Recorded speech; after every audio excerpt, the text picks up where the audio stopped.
Hi, I am back. Today I listened to a podcast. In that podcast, guest shared his story. When he was in school, he had deep love for dance. He was so passionate about it. Whenever there was a stage performance in school, he would be eager to perform.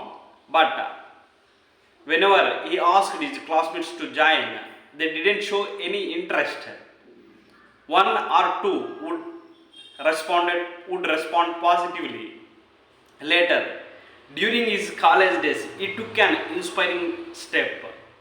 He went almost 40 classrooms in his college and asked students individually if they were interested in dancing. Almost 40 members joined him. All of them came together and formed a club, a dance club. Whenever there is any cultural event in that college, all club members would perform on stage wearing glasses and lungis. After their first performance, he felt an immense joy. If you are interested in something, form a club, like-minded people related to that field. ఇప్పుడు తెలుగులో చెప్తా చూడండి.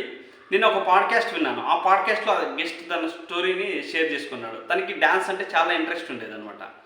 కానీ క్లాస్లో ఎవరితో అడిగితే ఎవరు respond అయ్యేవాళ్ళు కాదు, ఒకరిద్దరు రెస్పాండ్ అయ్యేవాళ్ళు.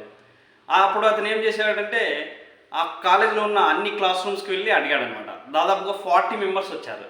అంటే అతనిలాగా ఆలోచన ఉన్న వాళ్ళంతా 40 మెంబర్స్ వచ్చారు. ఏదైనా వాళ్ళంతా చేరి ఒక క్లబ్గా ఫామ్ అయ్యి ఏదైనా కాలేజీలో ఒక ఈవెంట్ జరిగిందంటే స్టేజ్ పైన పర్ఫామ్ చేసేవాళ్ళు అనమాట. లుంగీస్ తర్వాత గ్లాసెస్ పెట్టుకొని అనమాట. అది చేసిన తర్వాత మొదటిసారి అది పర్ఫామ్ చేసిన తర్వాత అతను చాలా హ్యాపీగా ఫీల్ అయ్యాడు. దీన్ని బట్టి అతను ఎవరికైతే ఏదేది ఇంట్రెస్ట్ ఉందో ఆ క్లబ్స్ అన్నీ ఫామ్ చేసాడు అనమాట. మీకు కూడా ఏదైనా ఇంట్రెస్ట్ ఉంటే ఆ క్లబ్లో అనేది జాయిన్ కావచ్చు. లైక్ మీకు కాఫీ ఇంట్రెస్ట్ అనుకోండి, కాఫీ క్లబ్లో జాయిన్ కావచ్చు. క్రికెట్ క్లబ్లో జాయిన్ కావచ్చు. ఎవరిని అడుక్కోనుకోండి, ఓకే సింపుల్గా మెసేజ్ పెడితే చాలా అందరూ రెస్పాండ్ అవుతారు అనమాట. ఎందుకంటే ఆ పిచ్చి ఉన్న వాళ్ళే, అంటే ఆ ఇంట్రెస్ట్ ఉన్న వాళ్ళే దాంట్లో ఉంటారు కాబట్టి. Thank you all.